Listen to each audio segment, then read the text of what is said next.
All right, so this is a quick video on how to do a jump animation. Right now, I'm currently using a reference that I found off of YouTube. I'm currently looking at it in my second screen, but I will provide a link to that reference should you want to follow along. And just so you all know, my reference starts at the 6 second mark. So the first thing that we want to do when we're doing this specific jump exercise is I want to make sure that my character is in the correct pose. And for the sake of this exercise, I'm only working on the left view. So personally, I'm going to want to turn off my arms so that I can focus on only the animation of the body. So to do that, I'm using specifically the Bony rig. So the cool thing about the Bony rig is that if you go over here to your layers in the channel box, again, make sure you're in the channel box, you're going to simply go over to these little boxes that say V, and you're going to go to the one that says Bony Arms, and you're simply going to click the V. And now, as you can see here, my arms have disappeared, but I still have the arms should I want to animate them down the line. For the sake of this exercise, I only want to focus on the hips and the mechanics of the spine and the head. So I'm going to turn that off. Awesome. I'm no longer distracted by the arms and those nodes. So that's also something that you may want to keep in mind as well when you are animating. You always want to make sure that you're prioritizing the hips, down to the legs, and finally you can go up the spine. But make sure that you prioritize the hips first and always. So first thing I'm going to do is I'm going to simply look at my reference. And looking at my reference, they've got a little bit of a bend at the knee. So I'm going to kind of bend my character's knees a little bit. My feet are also a little askew. So I'm going to go ahead and go into my perspective view. And I'm going to separate these out a little bit. That way it kind of gives me a more interesting look.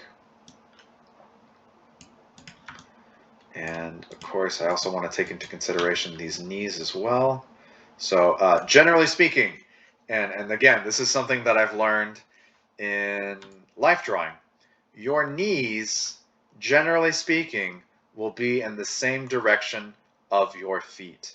So very seldom do we ever see our knees cocked out like this. So please, please, please, please, please, whatever it is you're doing, let's say your character is up in the air jumping and your foot is somehow this way. You still want your knee to be in the same direction. Otherwise, even if I were to lift it up, it still looks completely broken. So to combat that, make sure that your knee is also following the same general direction of your foot. So let's go ahead and send that back. Again, something to keep in mind. Let me get some more asymmetry by moving this foot forward a little bit. Maybe I want a little contrapposto, so what I'm going to do is get these hips, tilt them a little bit to the side. For those who are unaware, contrapposto is simply this. If I were to go into the front view, if my hips are in this direction, then my shoulders will be in the opposite direction. And already this looks like a far more interesting pose than what I had before, which is completely stiff. You want to have some asymmetry. So I'm going to tilt these hips a little bit. And even though you're really not going to see it that much in the side view, it's incredibly important for making your character feel more organic.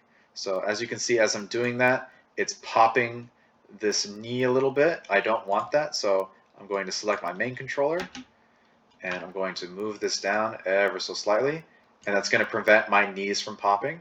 And because my hips are going in this direction, I'm going to make my shoulders in the opposite. This is a good contrapposto pose. I am evening out the weight distribution. So even though my character is slanted a little bit, they're still on the center of gravity of this line. So I'm going to go into my left view. And already that looks like a more interesting pose to me. So it's kind of nice having that contrapposto. Now, I actually want to push that foot a little bit more. Like so. A more interesting pose. And again, I fixed this knee, but I also want to make sure that this knee is taken into consideration as well. So now I have a pretty solid pose. And all I did literally was just move the feet, tilt the hip, and the shoulders. And it's a more interesting pose. Something to keep in mind. So let's go over here. Now we're back in my view. I am going to look at my animation reference. My pose is almost the same. I see that this character is leaning over just a little bit more. So what I'm going to do, and what I usually do when I'm animating, is I'll try to follow the reference as close as possible, pose to pose. The reason I'm doing this is because I want to make sure, first and foremost, that my animation is following gravity, following the laws of physics, following nature. And once I have those mechanics down, that's when I'll start exaggerating my poses. So right now, again, if I'm looking at my character, they're leaning over a little bit. Let me go ahead and do that. Let me look at my center of gravity. Remember the peach pit of your neck. Something else I learned in life drawing. If you follow the pit of the neck, it should be balanced, and it is balanced. So I'm good still. Now, I'll give you an example of what is not balanced. You would be having a very, very difficult time maintaining this weight because the center of gravity is beyond the toes.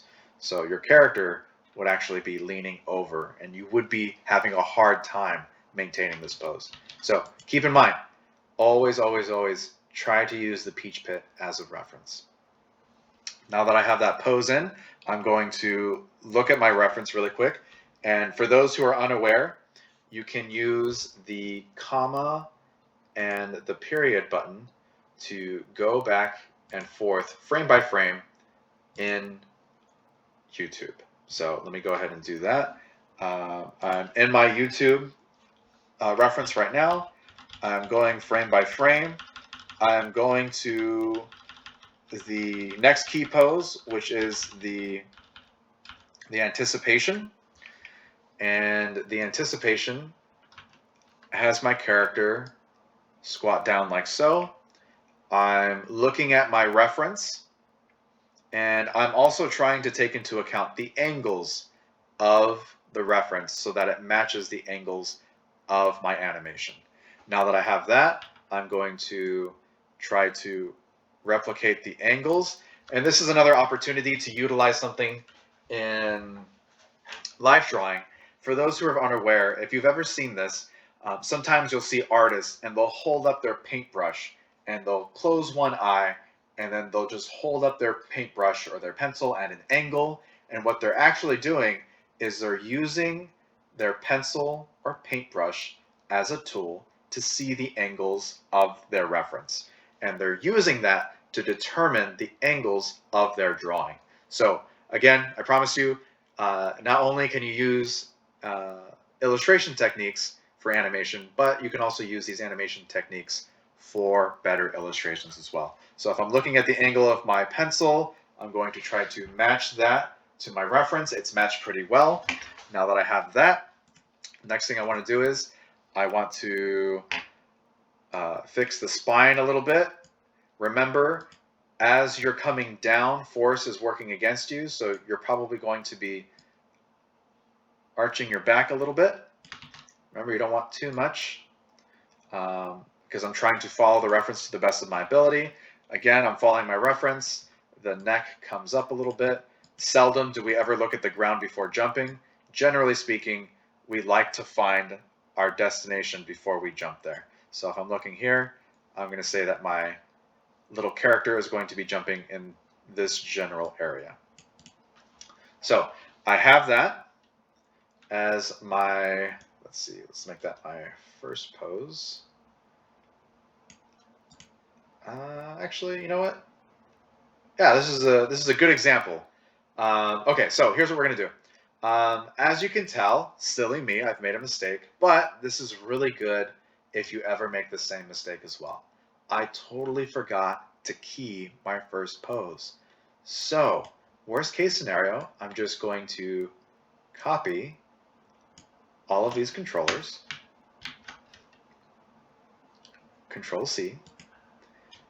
I'm going to select all my controllers really quick, and I'm going to key them. And now what I'm going to do is, actually, no, I don't even have to do that.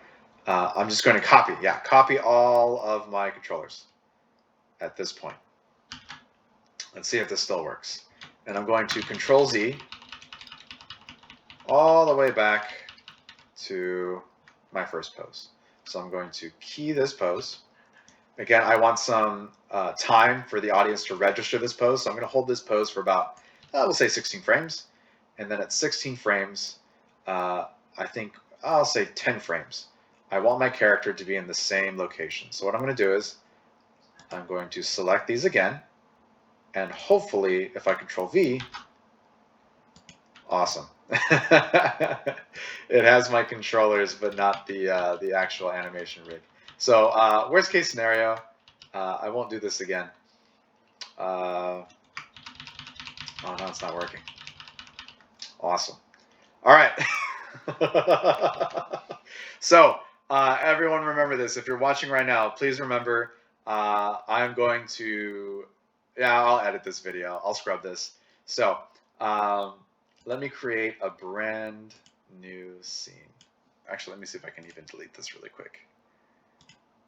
Yeah, I think I can.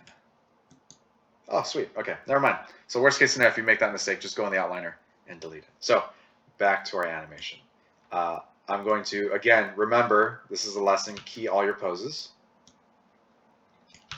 So now I have all of those keys. I'm going to go forward about 10 frames. And now, just like I was doing earlier, I'm going to follow my reference.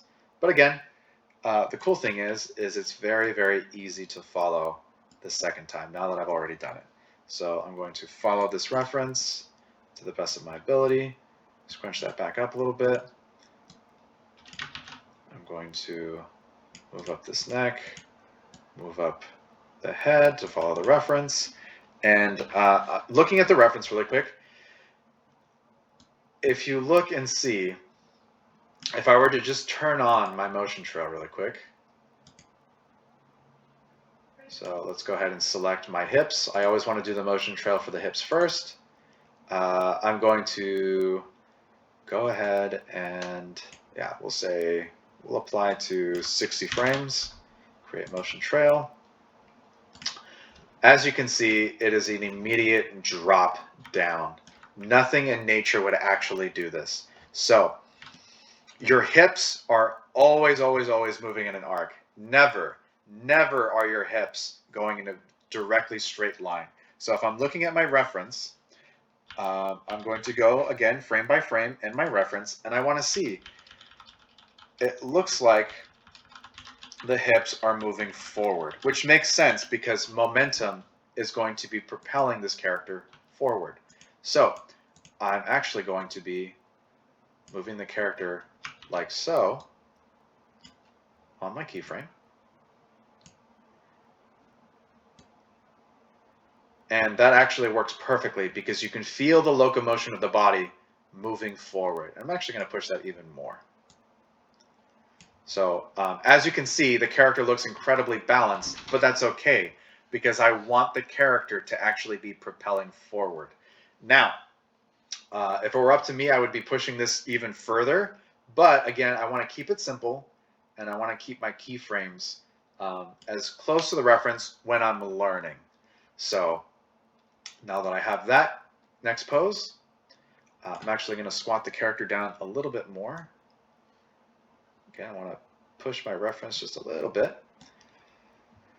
Now that I have the character going forward, the next thing I'm going to do is go back to my reference, and I will consider the launch to be a next pose. So I'm going to propel this character forward, They are now jumping, like so.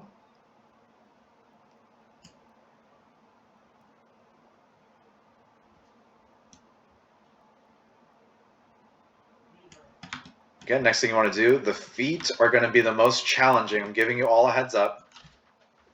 The feet are going to be challenging for this exercise because you're going to be using something called FK and IK switches.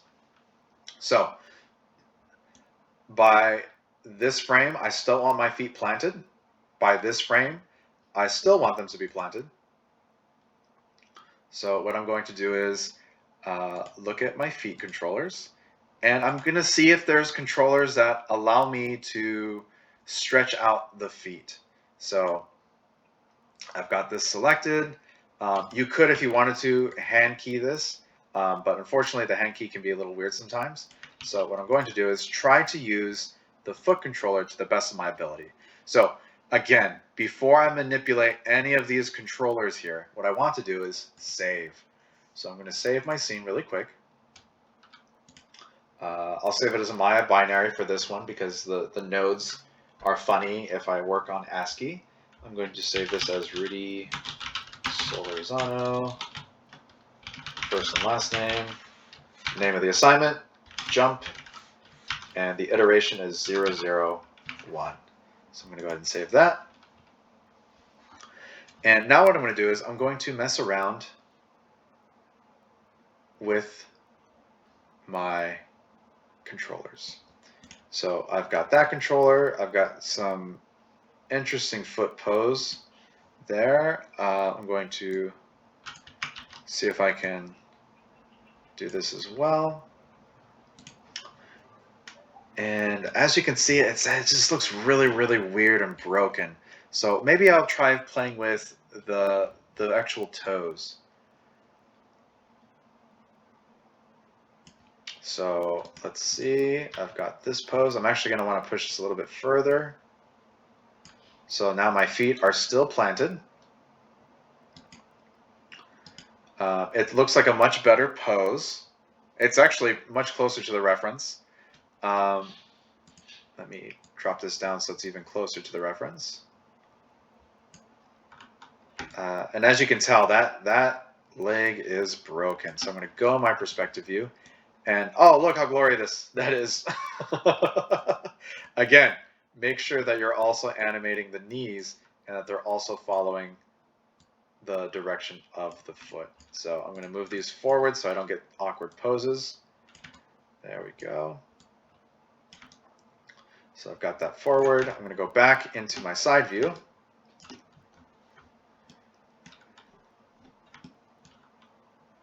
And let's go ahead and let's see what happens if I fix the toes and if I fix this gnarly heel ball. So I want the heels to come up like so. And again, this is one of those things where you're going to have to play with the rig. I am not getting the poses I want from this rig. So what I'm going to do is I'm going to pose it exactly how I want it to be. So I'm going to go here, and I'm going to play around with it. So let me just put my foot exactly how I would want it. And I want my foot to be about here. Now remember, you don't have any toes, so you're going to have to kind of finagle this a little bit. Don't be afraid to clip it a little bit. That's okay. In a perfect world, I would give this character some toes. But for the sake of the animation, it's not a huge deal. Again, we're just trying to learn the body mechanics more than anything for this one. So let's go ahead and get rid of the heel ball on that one. And I'll get this foot in the same pose as well, the one that I want to achieve. So I'm going to select this, press the E key to rotate it. Let's see, I've got about this angle right here. I'm going to move that there.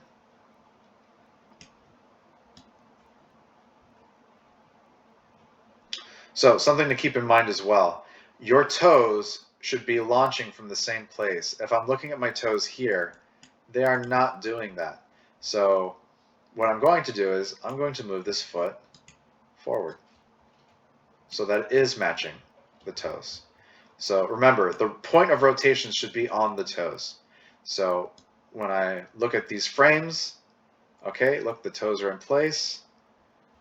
This foot is a little too close, so I'm going to push that one back a little bit.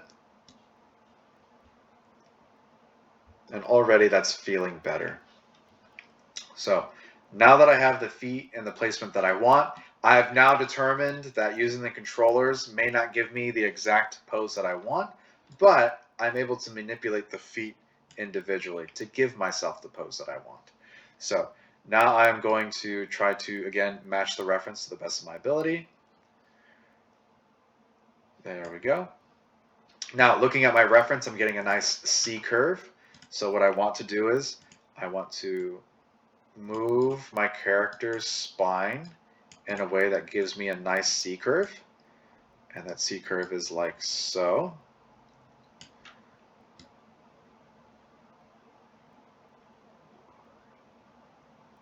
Okay, and this will be a very, very subtle jump here.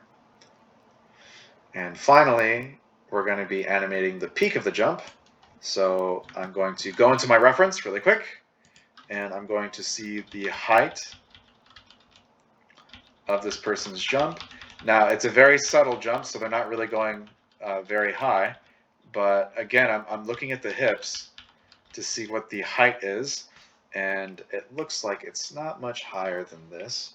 So I'm going to, again, move my hips first in the correct direction. Again, I want a little bit of a curve. So I'm not going to be moving my character that far. Like so. Now my feet are now coming up. And believe it or not, I think we may not need the FK. We might be able to get away with just using the IK for the animation. So again, looking at the angles of my character. Now, personally, I do not like this pose for the character. Reason being is because I'm losing a lot of this information here, but that's okay. Because again, I want to try to follow my reference for the mechanics first, and then what I can do is begin to manipulate and change my animation so it looks more appealing. So now again, the hips are propelling forward and the body is following, or it's working against gravity, so it's being pushed behind a little bit. But despite that, my head is still going forward because I want to find out where I'm landing. Again, I want to avoid anything looking like it's breaking here. And if I'm following this reference a little bit closer,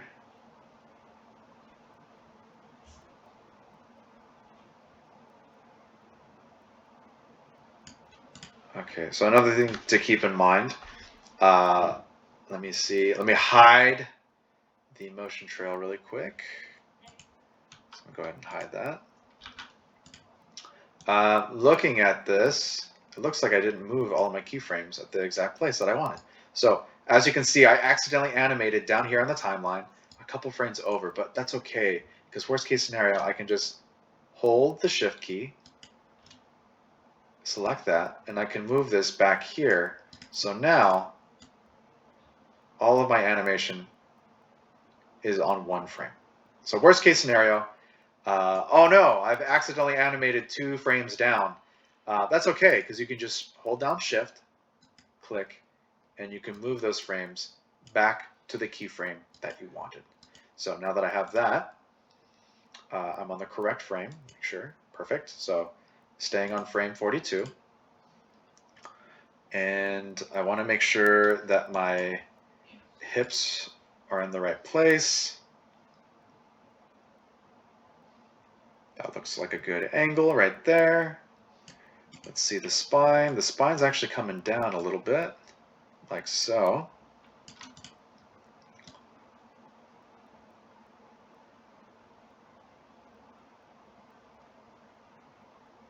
And now I'm going to look at my landing. Go a few frames forward. And again, I'm not putting too much weight into the timing right now. I just want to make sure my poses are correct because I can always play with the timing in this workflow. So I've got this. I'm going to go down some frames and I'm going to go down to the landing. And my reference, let's check it out. So the character puts their feet forward, lands. It's a very stiff landing, but let's try to replicate it to the best of our ability. So I'm going to do the pre-landing. Again, let me look at my reference really quick.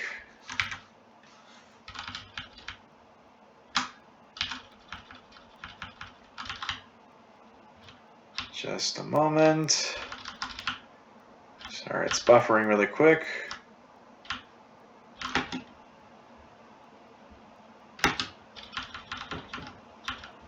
Perfect. And so both feet are going to be coming up forward. So again, let me look at the motion trail for reference. And I don't want to move my character too far ahead. So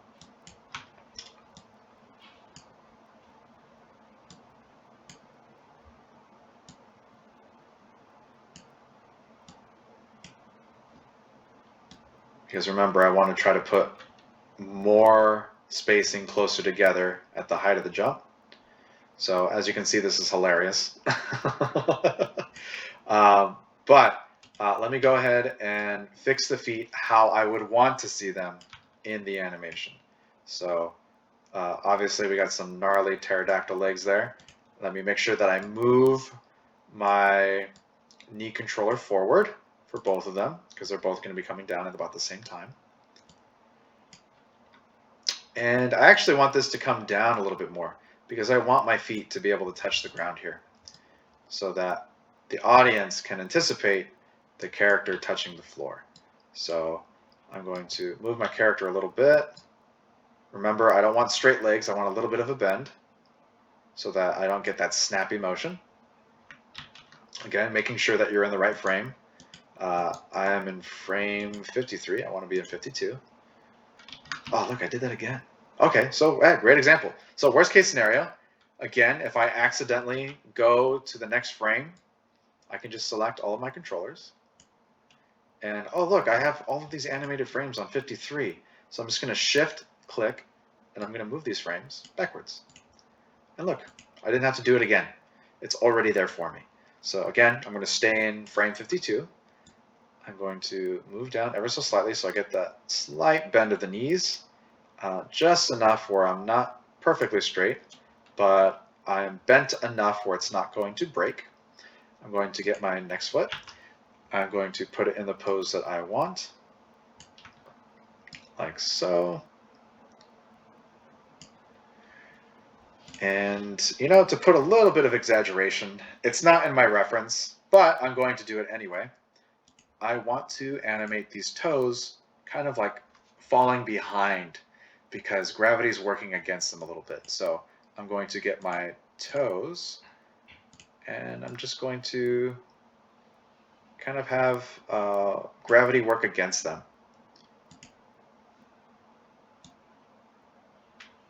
Like so. And again, I want a stronger silhouette, so I'm going to have both of these feet kind of one over the other so it's easier to see. I will fix that later because I don't want this silhouette. It looks like one giant leg, but we'll fix that soon. So again, trying to follow the reference to the best of my ability. So now that I have that, my hips look like they're in an okay rotation. I'm going to rotate them forward a little bit. Now we're going to be getting something called that S-curve where my head is still kind of falling back a little bit. And it's still kind of a little bit of a C. So let's take a look at the reference. And let's see, my spine is actually rolling forward, so let's follow that. And now I'm getting a little bit more of an S. So let me dial this head back. And now I have more of an S shape, which is good.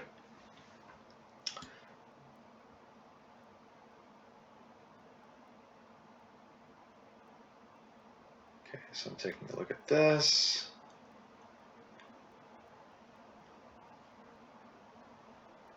And I don't know about you all, but I'm definitely looking at this and it just doesn't feel very impactful. So I'm definitely going to edit this after the reference. So looking at this, let's keep going down the line. Let's keep animating off of the reference. Let me take a look. Now that I found the landing, let me actually get into when the feet are planted and the weight distribution is almost even.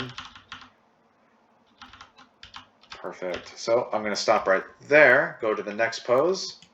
And if I'm looking here at the reference, the feet are still in front of the hips. So I'm going to follow that reference like so, go down to my feet.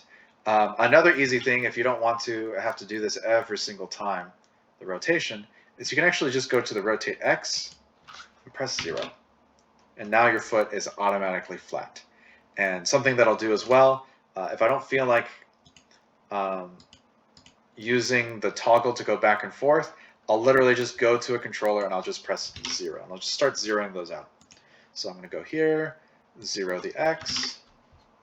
I'm going to go to the foot down, 0 that out. Now that I have that done, let's see, this foot is still rising a little bit on the translate Y, so now it's perfectly flat. Perfect. Okay, so now I'm going to check out the spine. Now that I've stopped my body in its tracks, my spine is actually going to be rolling forward a little bit. So let me zero out all of these really quick. Get a straight spine. Now I can begin to manipulate the spine kind of rolling forward. Because all of that momentum and gravity is going to be pushing my spine forward now.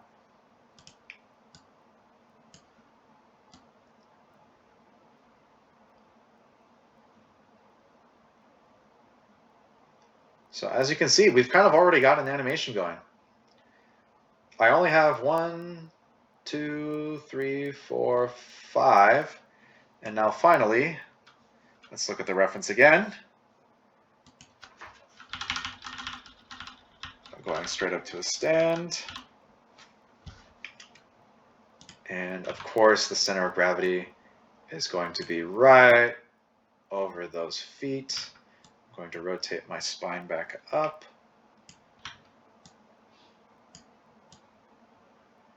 I'm going to select the spine, and again, I'm going to zero these out. You know what? I'm going to zero out the head as well. And I'm going to try to match that closer to the reference, like so. So thank you so much, whoever this individual is who provided this reference. James Brent, you are awesome. I appreciate you. May YouTube bless you with all the monies. And I'm going to, again, try to follow this reference as close as possible. I'm probably going to get a little bit more contrapposto in this as well. So going in the perspective view, I can see that their hips are kind of still rotating this way a little bit. So that still works out pretty good. You know what? Let me flip it just for fun. So I'm going to flip it like so, just to give me a little bit more variation in the contrapposto. Perfect. And you know what? I'll even rotate and move this a little bit more too. Perfect. Okay, so without you realizing it, I'm actually teaching you the workflow for working in perspective view as well. Because if I were really to do a jump animation for a video game, what I would be doing is I would be working in my orthographic views first. And that's to make sure that I have the correct angles in one view. Because the second you start getting into perspective view, then it becomes very easy to get distracted by dimensions because you're working in a whole nother dimension. But if I were to play this animation now, look, it already looks better in a 3D space.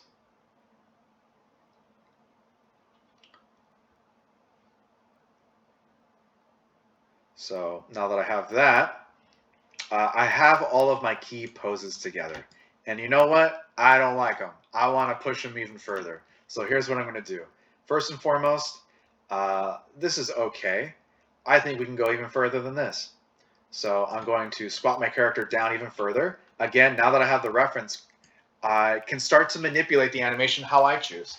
So this is going to be really fun, manipulating these poses.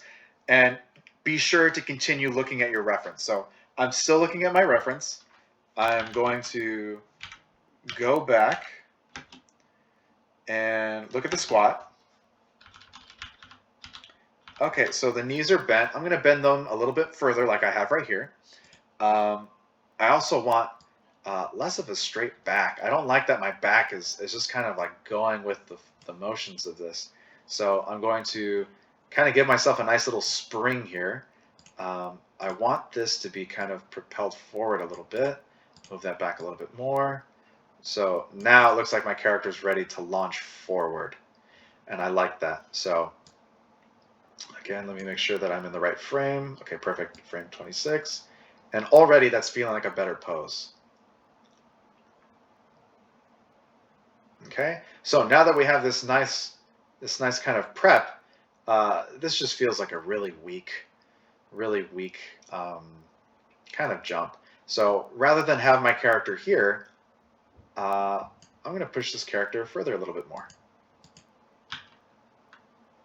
So I'll move my character further a little bit this way. Remember, I still want a slight bend, so I don't want it to be too crazy. Perfect, but that already feels better.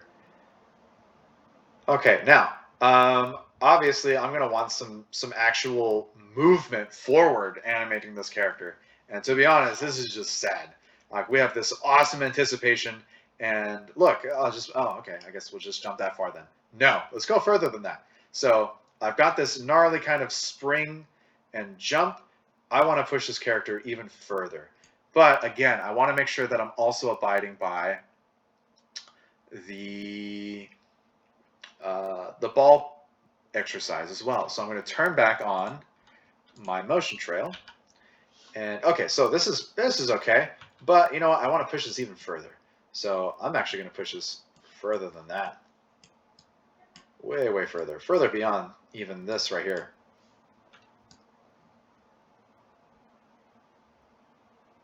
And I could probably move that even higher, actually. So again, I'm frame 42. I'm working on all my keyframes. So I'm on frame 42. And that already feels much, much better.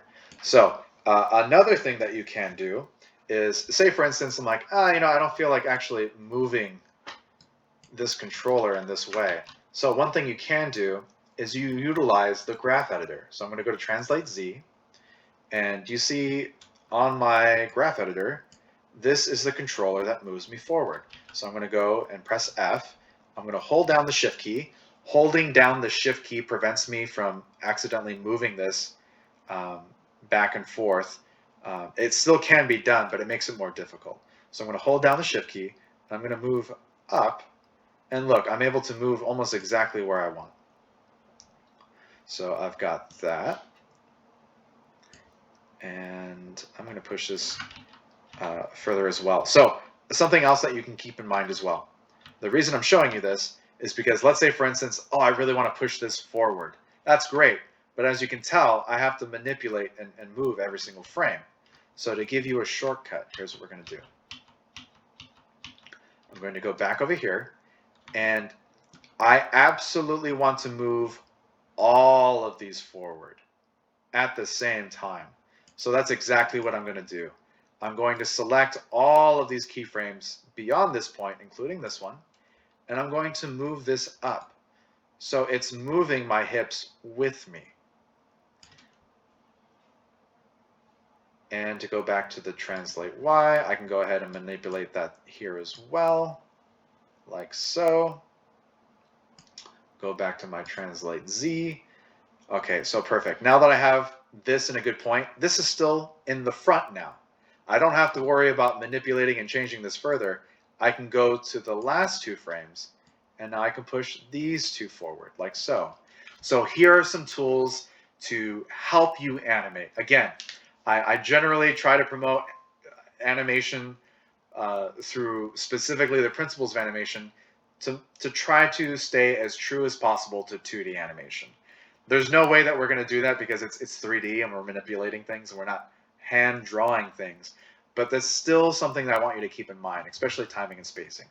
But as long as the end result looks good, at the end of the day, it doesn't matter how you get to that awesome animation as long as you get there.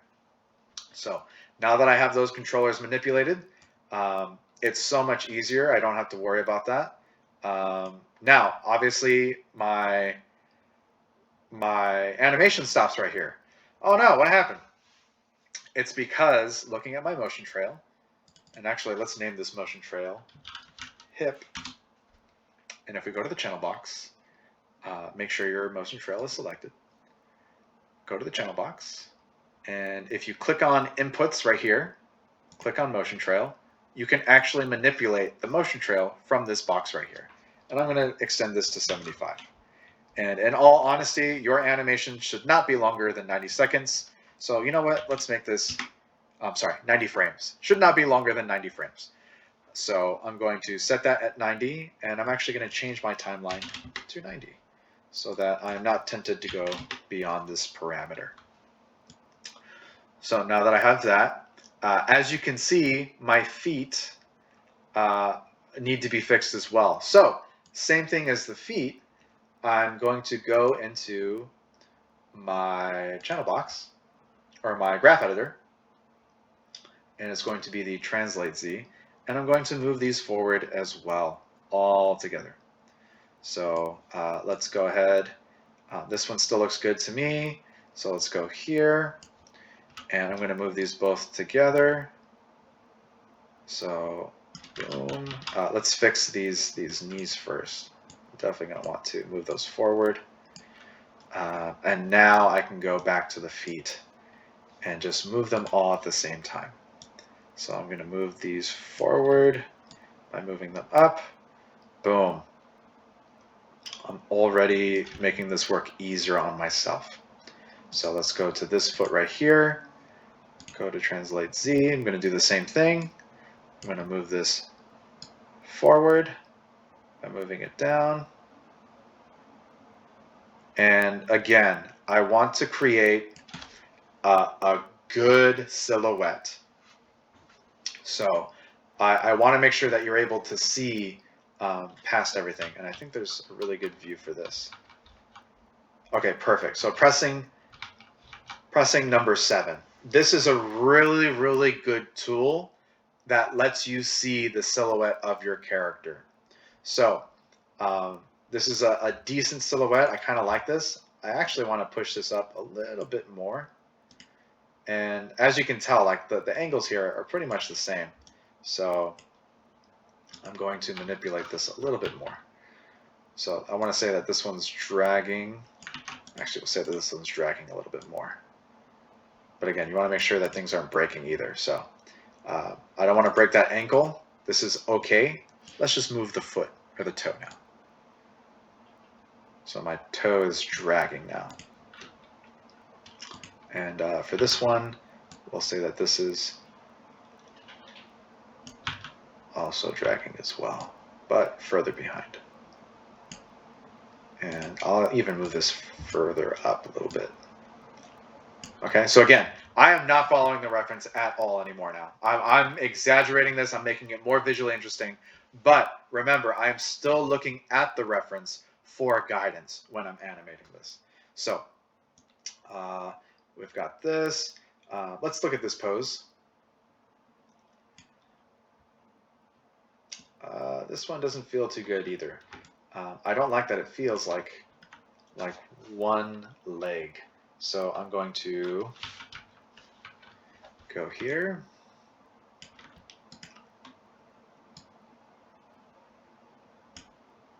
And let's just see what that does. So I'm going to go back to my side view. And it looks a little bit more visually interesting because I'm breaking up the silhouette. So as you can see, it at least looks like two legs. It looks a little bit better. But if I'm looking at this, I would honestly want to change this even further. So I would bring that back more.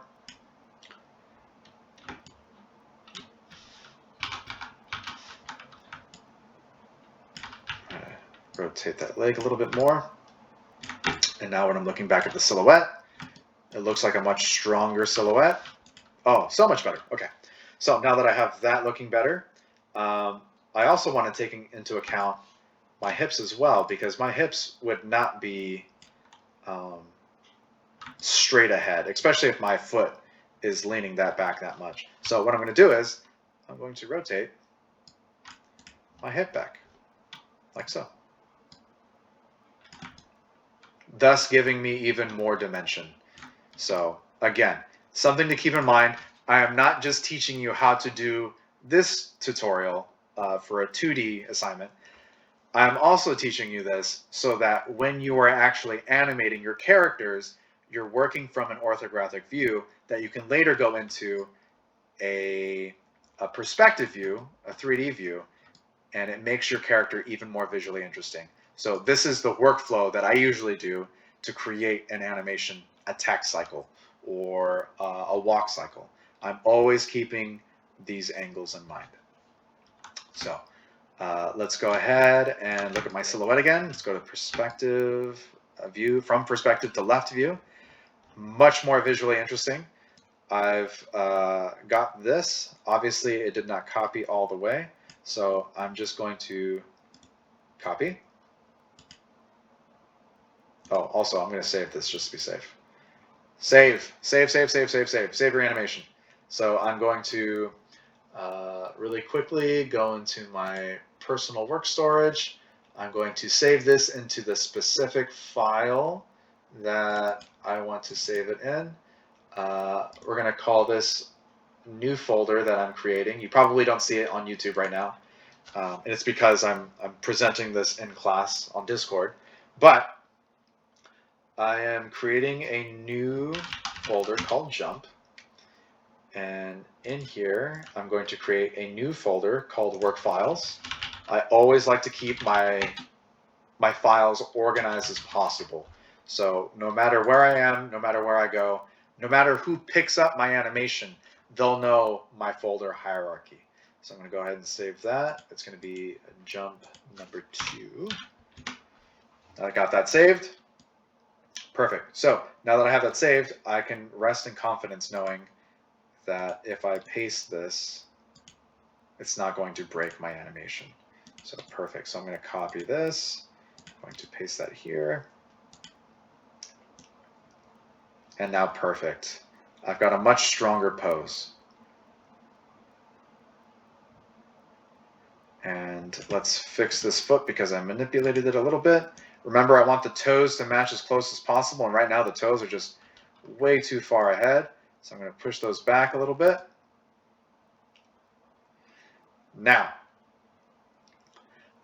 here is where I'm going to, again, stray from the reference a little bit. I want this foot to actually move up faster. So I've got that. I'm going to rotate my hips down. Or actually, they're going to be rotating up a little bit. Because most of the force is going to be coming from this foot right here. So again, body physics, something to keep in mind. It's actually kind of weird. I don't know why this is, but when you lean onto one leg over another, you'll notice that one that you're leaning on becomes straighter and more stiff, and your hip is actually moving up to kind of adjust for that weight. So I'm going to stand up right now. So try to do this if you're at home right now. Lean on one particular side and just see how much straighter the leg is that you're leaning on. And if you'll notice, your hip is actually moving up on that leg that's carrying that weight. So it's the same thing when you're jumping. If you're jumping, a lot of this movement right here is going to be coming off of this leg right here. So what I want to do is to make this even more interesting is I actually want to move this a little bit onto the leg that is more straight in the contrapposto, which is this one right here. So I'm going to move it here a little bit. There you go. Again, another reason to make this more visually interesting. So my character is moving ever so slightly onto the contrapposto, and then my character is jumping. So if I look back in my side view,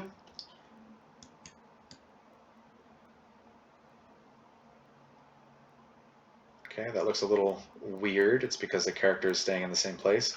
So to make that less weird, let's just move my character down ever so slightly.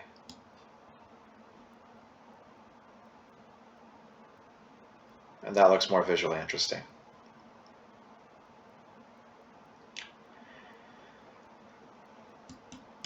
And again, if I'm moving this character, I actually want them to move forward a little bit too, because again, you don't want things to be too stiff in the same area. So if I'm looking at this, I want this to move forward a little bit, even if it's just a little bit. Now we're going to some fine-tuning and finessing. But if this is moving forward, my spine would be moving backwards, ever so slightly. So again, I'm going to use the plus key. You can use plus and minus to change the size of these dials. Remember, the higher it is, the more control that you're going to have. The lower it is, the harder it's going to be to get that fine-tuned control. So I'm going to increase the size by like a bajillion, and I'm just going to rotate this ever so slightly backwards, down to pixels, so you hardly tell. And you can hardly tell, but it makes it more visually interesting. Okay, so now that we have that, I'm going to go back in perspective view. And by now, you should have a general idea of what exactly it is I'm doing. I have followed the reference as close as possible.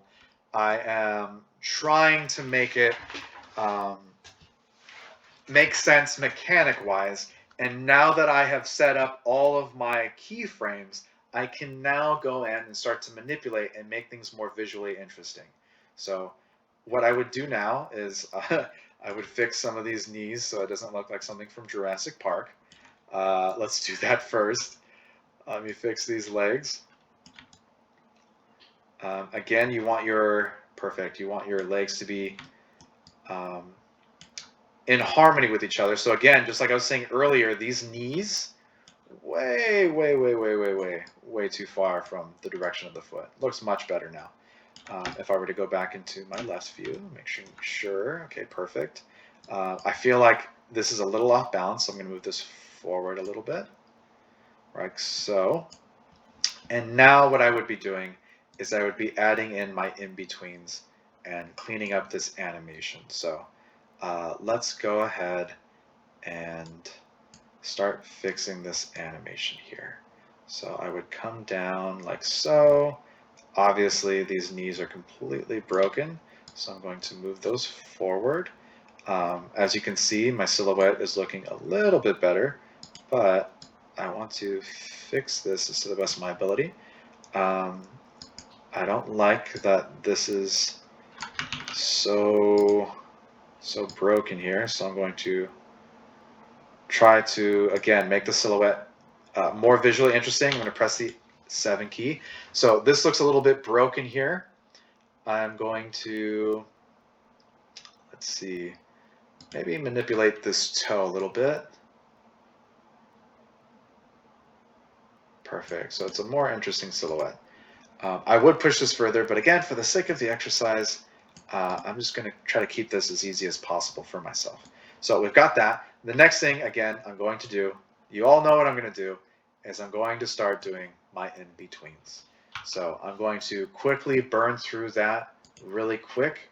I'm not going to spend too much time on this because I'm sure you already know the workflow that I've been doing.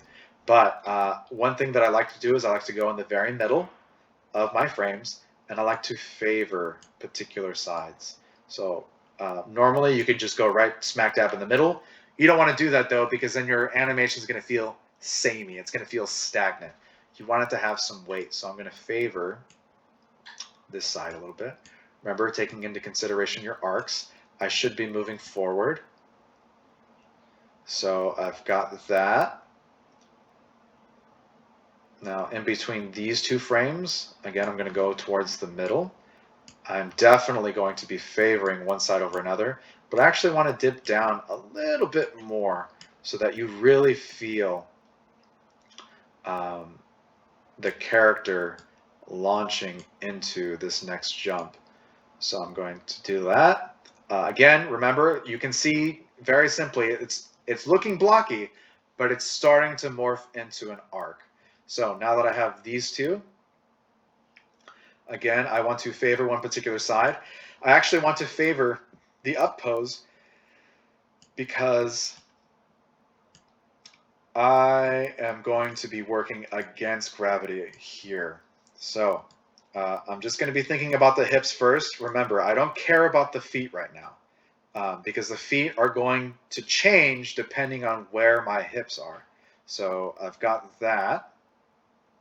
Now I'm going to be, again, favoring one side over another. So I'm going to favor the up pose right here, like so. And already, look, I haven't done much. I'm only animating the hips, but it's already feeling better. So we've got that leading up into this one. So same with this one. I actually want to dip even more. So you really feel the impact of that character coming down and then up into that pose. So to kind of illustrate that even further, got that.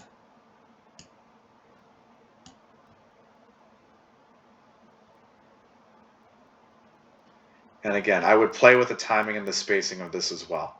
But now you have an idea of how I would do a jump animation in a 3D view as well, because I would do this, and then I would come here into my perspective view and just kind of see how my animation is working. So obviously this character, if I look at the top view, one mentor in particular taught me this. Bless you, I appreciate you. Quick shout out to Karina Kingdom. If you're watching this, you're awesome. But what I like to do after learning from Karina Kingdom is the skateboard test. If this character was on a skateboard, they would probably fall on their butt backwards. So I'm going to look at my top view now, and I'm going to try to balance my character as if it was on a skateboard. And that feels right.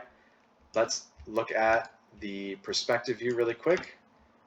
Again, looking at the perspective view, and already that character looks much, much better than it did before. So now that I have the hips, I'm going to quickly look at the feet, and let's take a quick look. So as I'm doing this, actually, what I want to do is I want to make sure that all of my controllers are keyed on the keyframes and on the in-betweens. So I'm going to hide my motion trail really quick. I'm going to select all of these controllers.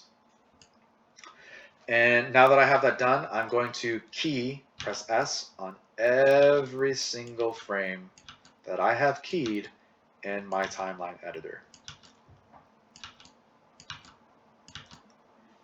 Even if it looks horrible, I'm still going to key them because I know that I want everything to be on those keys. So worst case scenario, if at any point in time I need to change the timing of any of these keyframes or in-betweens, I can rest assured knowing that I can just select one of them and manipulate it however I want, and I know that there will be no animation in between these frames. So that helps prevent the kind of blocky jitteriness that you get. And again, this is a good exercise for learning animation. So please, please, please, always, always, always, anytime you're making in-betweens or key poses, make sure that all of your controllers are keyed on that frame. So now that we have that, I'm going to quickly mess with the feet. That's the last thing I'm going to do for now. Again, just like our last assignment, I only want you to upload the blocking of your animation so that we can iron out the details of it. So just like for our previous demos, I'm only going to be covering what is expected of you for the next class. So we have this. Yes, sorry, we have a quick question.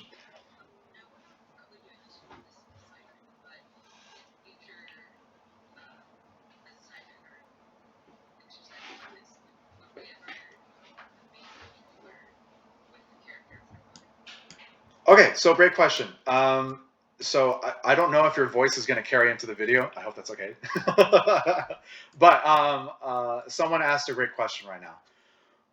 Is there ever going to be a point in time where we're actually going to be moving this main controller? To be honest, of all the years I have been animating, I have never once had to move the main controller. And this is why. Because by and large, I'm able to animate this entire character without having to move the main controller. And the main controller being the one at the very bottom that moves your entire character. Now, with that said, you could if you wanted to. However, it makes things more difficult. And this is why. In video games, when you are animating a character, and this is really fun. I love sharing this because it blew my mind when I learned this. In video games, when you animate a character, you don't want them to move off of this main controller. Because in an animation for video games, what's actually happening is, and this is weird, it's kind of hard to describe this, your character is technically moving in place. What does that mean, Professor Rudy? What are you trying to say? What I'm literally telling you is that what happens in a video game is you have something called, well, just for the sake of ease, we'll call it a point, a world point, we'll call it, where your character is technically only a point or a spot in space. And when you're pressing the up key or you're pressing your dongle to go forward, what you're actually doing is you're telling the computer, oh, okay, so this spot is moving from this point forward. Now, that point is technically always in the same place. When you're animating, technically your character is not physically running in space. They are running in place on that point. So that point is this main controller. So the center of this main controller is that point. If you move the main controller, you are moving your character further than the point.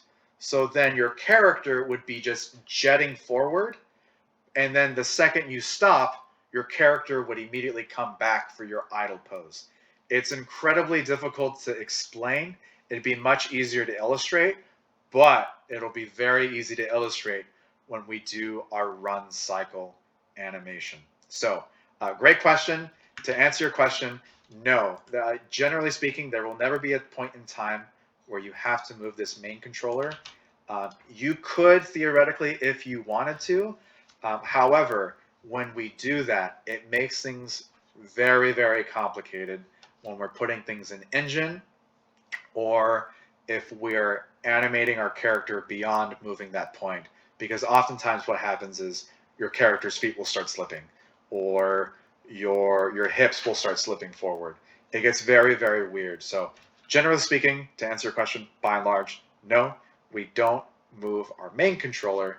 And the reason for that is because, first and foremost, video games, and second of all, workflow. It's incredibly difficult to animate after you've moved the main controller. So we'll illustrate that even further when we get into our run cycle animation. But great question. Thank you for asking that.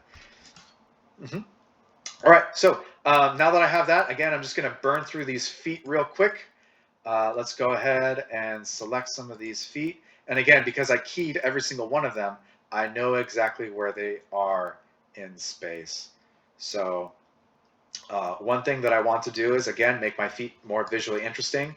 If I look at my reference, I am going to quickly scrub through, and as my character is coming down, their feet are actually coming up a bit. So I'm going to come here. I'm going to move my toes up ever so slightly. So let's go to the toe up. Let's give it a nice 0.5. Actually, you know what? Let's give it a 0.25. Again, we're remembering timing and spacing. And I want to ease these toes up. So I'm going to go 0.25. And then when I come down here like so,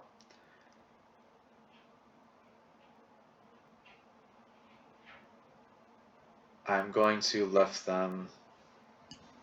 Actually, let me look at the reference again, really quick. So when the character's coming down all the way, their toes are actually moving into the ground. So I almost move them up. Again, the importance of looking at a reference. So this is nice. I'm actually going to up this into probably 0.5 to make it a little bit more visually interesting. And when I'm coming down, I'm actually going to be moving my feet into the ground. So I'm going to put negative 25. And you know, for this one, let's just put negative 5. So let's put negative 0.5 because I'm digging into the ground. And already that looks more visually interesting. I want to keep both of those into the next one. So I'm going to copy this.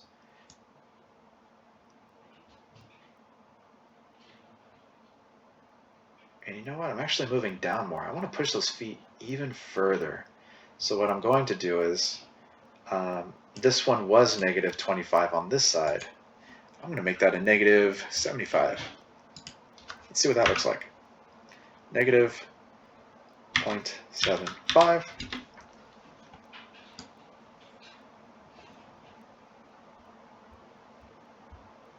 And that feels like it has more grit to it because I'm digging into the ground. So for this one, for this foot, let's see what I have. I'm going to look at my channel box.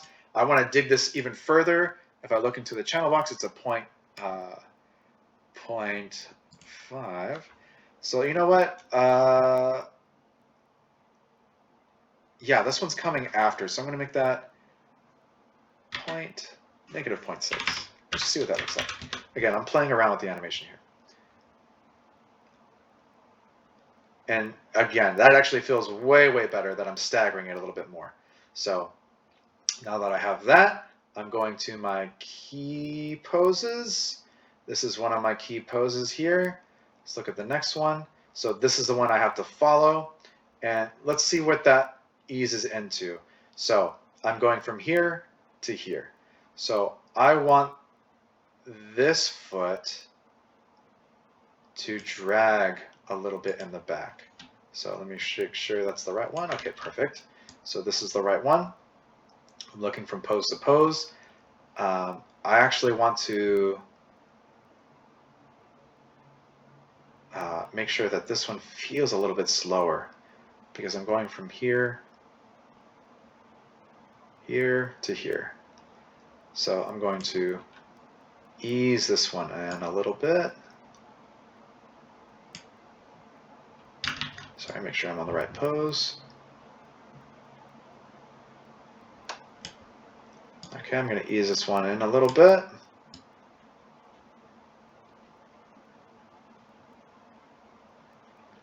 Okay, that's feeling okay. I'm getting a little bit of poppiness, especially right here. I'll fix that later. But I want to make sure that my poses are correct. And that's looking all right.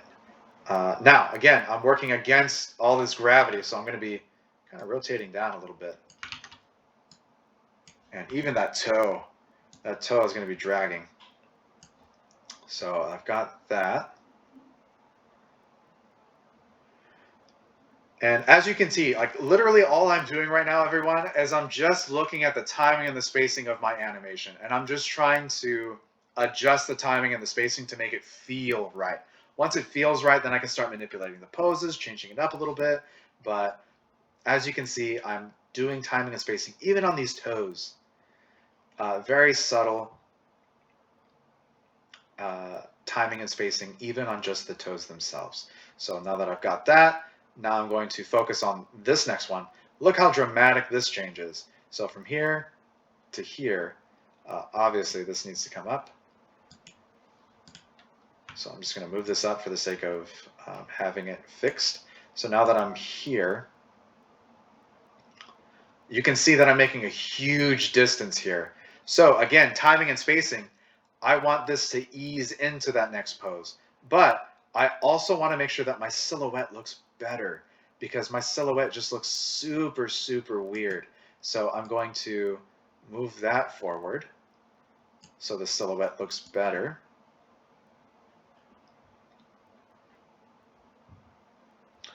But as you can tell, here is something that I'm running into. This leg in the front now looks like this leg in the back. And that's not what I want to achieve. So what I'm going to do now is instead, see how this one's slightly bent? I'm going to animate the back leg to be slightly bent as well.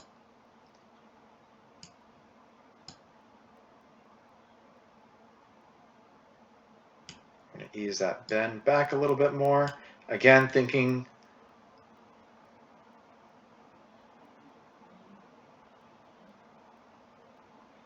sorry, I'm literally just looking at my animation now. These knees are hideous. Let's fix these knees. That already feels better.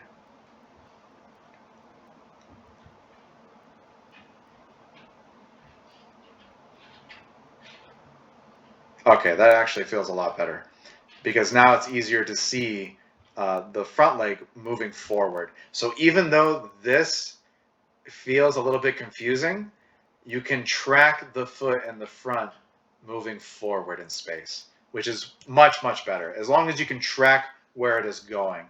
Now, I would push this further so it doesn't look like it's... Actually, I know what to do. What am I talking about? I know exactly what to do. This hip. This hip needs to move up.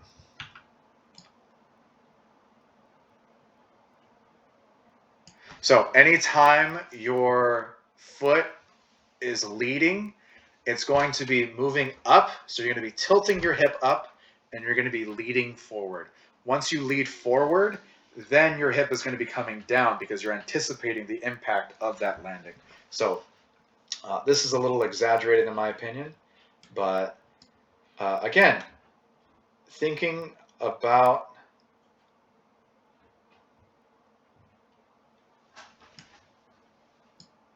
your hips, I'm moving that up.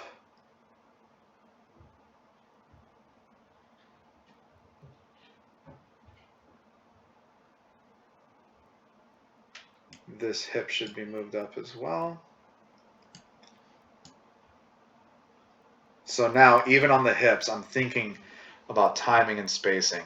So this is okay. Let's rotate that forward.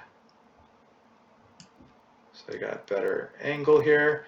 And see, that already feels much, much better. So now you can see that the hip is leading the movement instead of the foot distracting you. So now that I've got that, again, I'm not going to try to think too much about this because now I'm having fun and I'm really getting into this animation. So I need to simmer down a little bit. So we've got this here. this, in my opinion, needs to drag a little bit. So I'm going to drag a little bit more. And again, don't be afraid. This is about the time where I would look at my motion trail. So let's create a motion trail. And as you can see, this arc is just a little off. So let me fix that arc. Let me push that up a little bit more.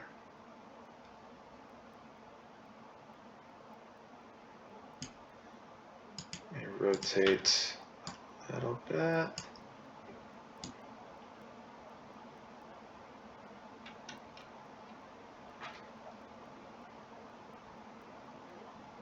And I'm just playing around with my timing and spacing. Again, keeping it super simple.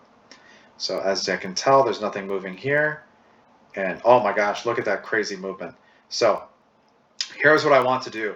This back foot, I definitely wanted to ramp into this next pose. So I'm going to lift this up.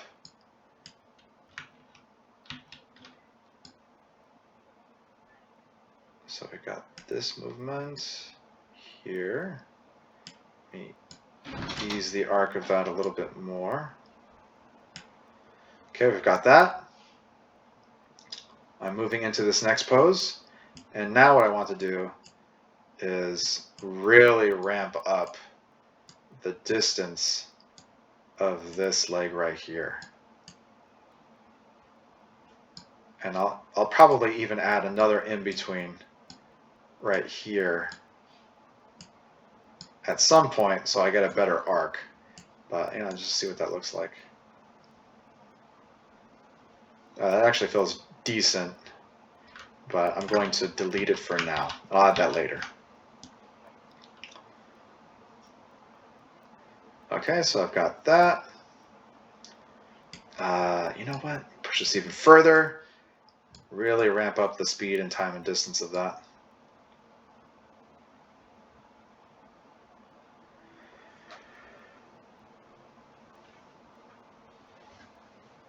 And you know what? Just like I was saying earlier, I kind of want this to drag a little bit more.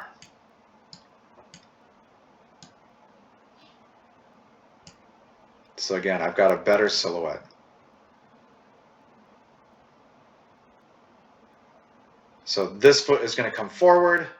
Again, I want a little asymmetry in my animation. So this one's going to come forward. I'm going to come down with the second leg. And you know what? I want there to be so much movement that it's pushing this foot a little bit further. So I'm going to go into my Translate Z.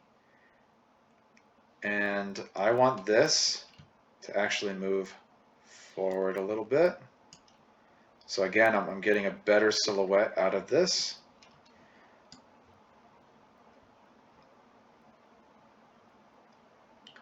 And I'm going to have this one move ever so slightly forward a little bit. That way, again, I'm thinking about timing and spacing. Let's look at all of these. So I definitely want it to be a lot less than that last one. So I'm going to move that foot ever so slightly forward. So when I come here, it finally stops. So as you can tell, now I'm getting into that point of the animation where I'm starting to play around. I'm messing around with the animation. I don't expect you to be able to understand and be able to do everything that I'm doing right now. This takes a lot of time, a lot of effort. I'm able to see the animation a little bit further. I'm able to manipulate it to make it even more fun, in my opinion. But the most important thing that I want you all to know for this exercise is, simply put, I just want you to be able to at least follow the reference. If you can at least follow the reference, then it'll be a huge success, because the most important thing is that we understand our body mechanics. So let me quickly burn through this last foot. Let me hide this motion trail really quick. Go ahead and hide that. Now this foot is coming forward. Let's look at what it looks like in the next one. So this one's coming quite a bit. So I actually want this one to really, really drive that force forward. So I'm going to move these knees forward.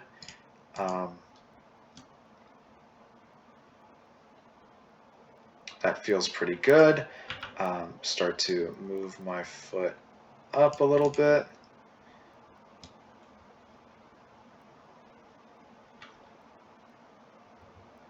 And I really don't like that that toe is so bent. So I'll probably make an in-between here to kind of ease into that movement. But in the meantime, let's fix that foot. Let me add at least a toe up of at least maybe 1. So you're kind of able to kind of present yourself into the next frame. And because I moved that foot forward, I'm going to have to move my character a little bit forward, like so.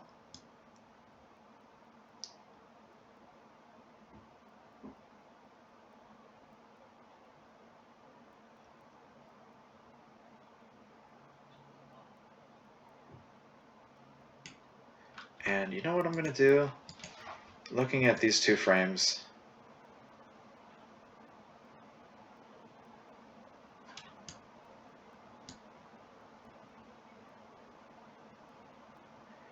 I want another in between right here. So I'm going to move. Oh, actually, great example. Did you see that? I only moved the hip controller. So look what's going to happen in between these. Make sure that you have all your controllers selected if you're going to move a keyframe. So I'm going to move this keyframe forward. We'll move that to 65. That sounds pretty good. And I want a pose with my character actually landed. So I'm going to copy this pose. I'm going to place it here. Paste it.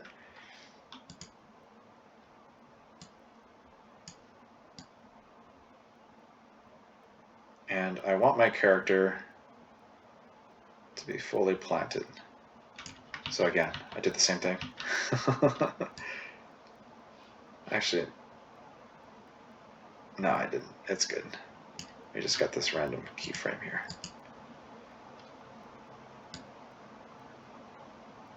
So let's copy this, paste that there. There we go. So as you can tell, I don't know if you could see it, but I felt it. And after I felt it, now I can actually change it. So I did not like that our character just kind of like immediately got up. It just didn't feel right. So I'm going to go to the hip, look at the hip controller. I'm going to go here, and I'm going to move this into my arc again. So again, remembering the arcs.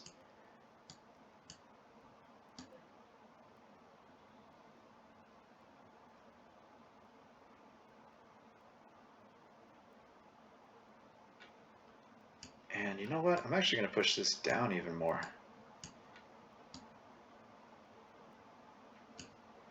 I'll push this down even further. Almost just below.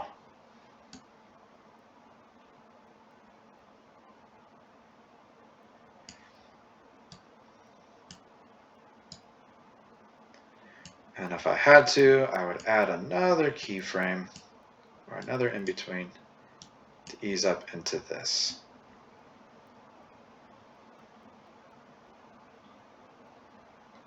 Now, I would definitely fix this part right here.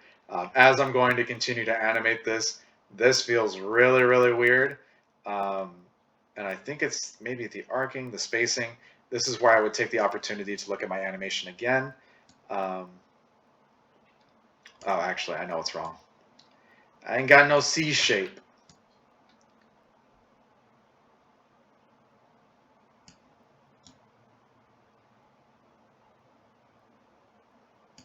So let me ease into that a little bit more.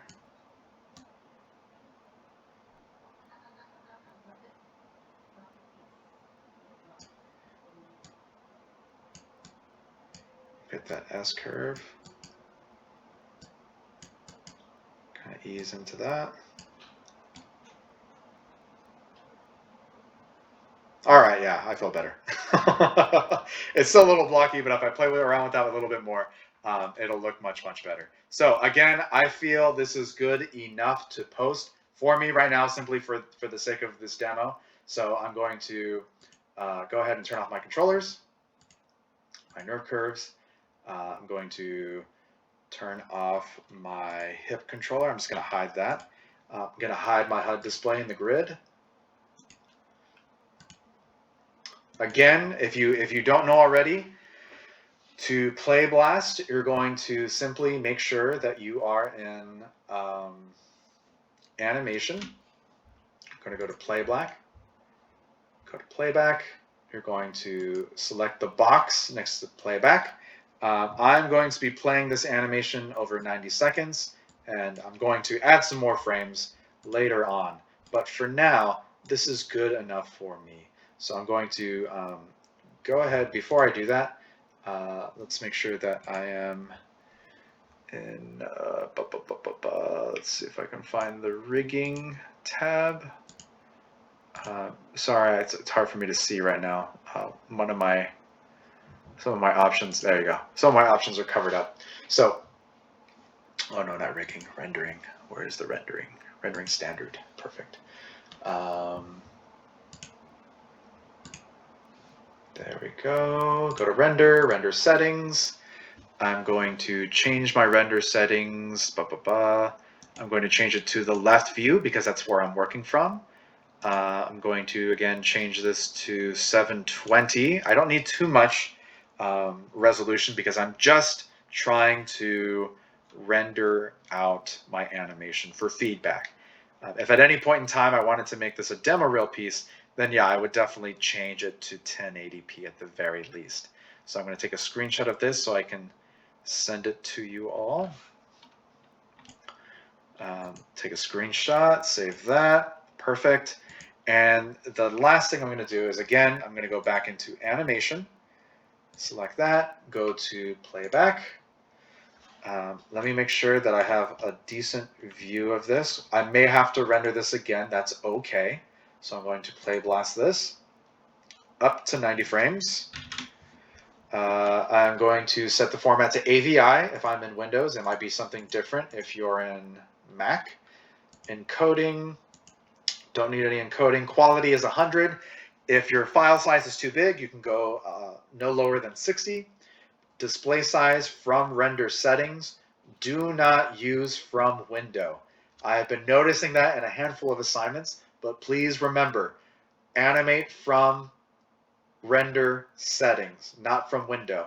If you do it from the window, you're going to get this block right here, which isn't a problem.